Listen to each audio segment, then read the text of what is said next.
Mohonlah keselamatan kepada Allah. Ini potongan yang kelima dari hadis. Jangan berharap ketemu Musa, tapi minta keselamatan. Ya Allah, menangkanlah kami sebelum mereka melawan. Misal, minta itu. Dan kita dianjurkan dalam Islam selalu mengucapkan doa-doa yang baik. Pernah ada sahabat, Bapak Ibu sekalian, stroke.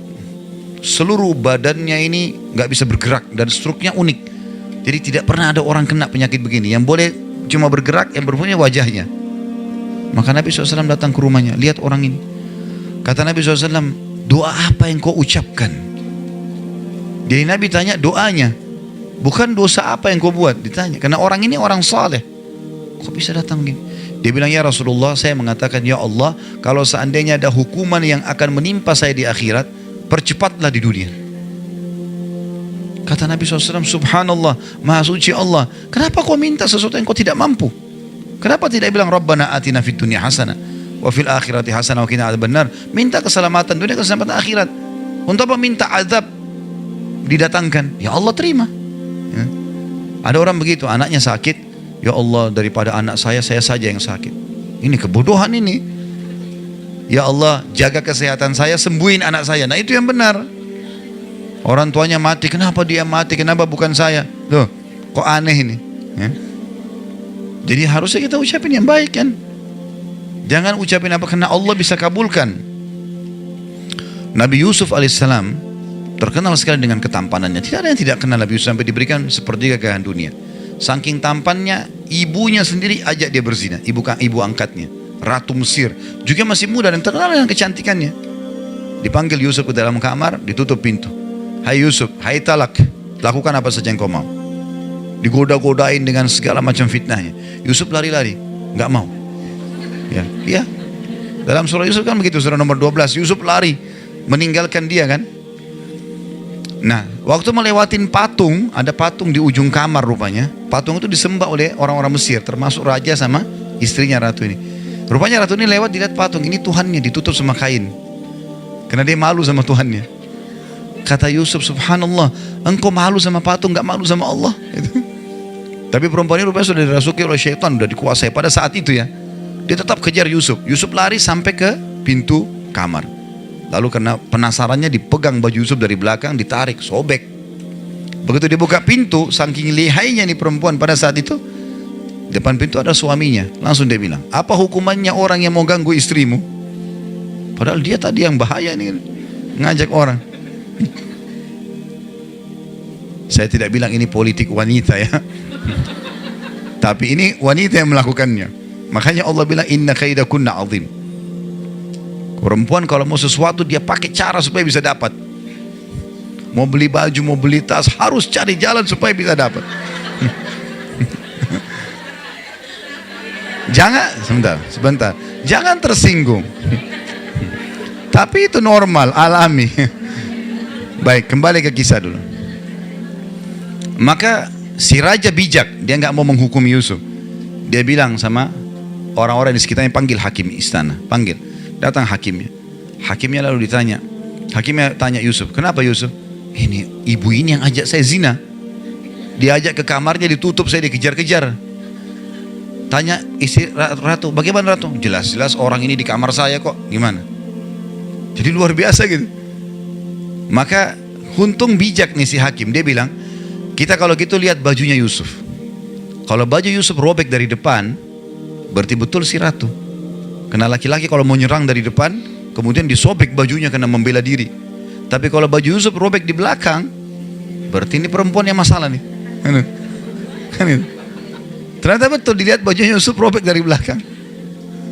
Tapi dia bisa dengan caranya membuat suaminya yakin kalau dia tidak salah. Ringkas cerita, tersebar satu Mesir kalau ratu tergila-gila sama anaknya sendiri gitu. Penasaran dia, undang semua satu Mesir. Wanita Mesir semua diundang oleh ratu, silakan datang. Datang ke satu hall yang luas. Entah berapa yang banyak datang. Disiapin pisau sama apel. Semua dikasih, pisaunya yang tajam, yang baru dibuat. Sengaja gitu. Ini Allah ceritakan dalam Al-Quran, surah Yusuf ya. Begitu mereka sudah siap semua, lalu kata si ratu, silakan nikmati apelnya. Dipeganglah apel sama pisau. Waktu mereka mau potong, Yusuf disuruh keluar. Begitu Yusuf keluar, Allah bilang dalam Al-Quran, faqatta'na aydiyahun. Perempuan-perempuan ini sudah bingung mana tangan mana apel. Mereka potong tangan mereka, saking tampannya ya. Laki-laki sekarang lewat biar juga sudah mandi 7 kali tetap aja nggak ada yang potong tangannya kan itu. Tapi ini luar biasa Yusuf alaihissalam. Lewat sampai mereka tidak sadar. Nanti mereka sadar waktu Yusuf sudah ada di sebelah ratu, baru mereka sadar, oh tangan saya yang kepotong nih gitu. Baru mereka sadar. Lalu kata ratu apa? Inilah sebabnya kenapa saya mau zina sama dia. Kalian baru lihat sesaat sudah potong tangan. Ini orang tiap hari sama saya nih. Untuk membenarkan perilaku dia ini ya. Kalian baru lihat sesaat sudah potong tangan, saya tiap hari gimana? Maka apa kata ratu? Saya akan terus paksa dia buat zina atau dia dipenjara. Yusuf alaihissalam langsung berdoa waktu itu. Apa kata Yusuf? Ya Allah, penjara lebih aku sukai daripada apa yang mereka ajak. Daripada zina, penjara saja ya Allah. Jadi doa Nabi Yusuf apa? Minta masuk penjara. Di penjara Yusuf alaihissalam sekian tahun, bertahun-tahun, tidak ada kisah Yusuf sudah habis ceritanya. Ya, sama mungkin kalau orang tanda kutip, tentu Yusuf tidak berbuat jahat ya. Tapi kalau orang berbuat jahat kemudian masuk penjara, orang sudah lupain kisahnya, sedikit yang genang gitu. Yusuf alaihissalam kedatangan Jibril. Lalu Yusuf tanya, hai Jibril, kenapa Allah biarin saya lama di penjara? Kenapa nggak dikeluarin? Saya kan tidak salah. Kata Jibril, Tuhanmu menjawab, hai Yusuf, karena kau sendiri yang minta penjara. Karena kamu yang minta penjara. Kalau kau minta keselamatan, Allah kasih kau keselamatan. Kau kan bilang penjara lebih saya suka ya Allah. Nah makanya jangan ucapin doa yang tidak benar. Berdiri di cermin, kenapa saya jelek ya? Untuk apa bilang dirinya jelek? Kenapa saya gendut ya? Ya. Apalah. Sudahlah. Ini juga yang kita lihat di cermin, ini ciptaan Allah. Kita bahkan tidak bisa menciptakan rambut kita sehelai. Syukurilah gitu kan. Jalani, perbaiki, usahakan maksimal.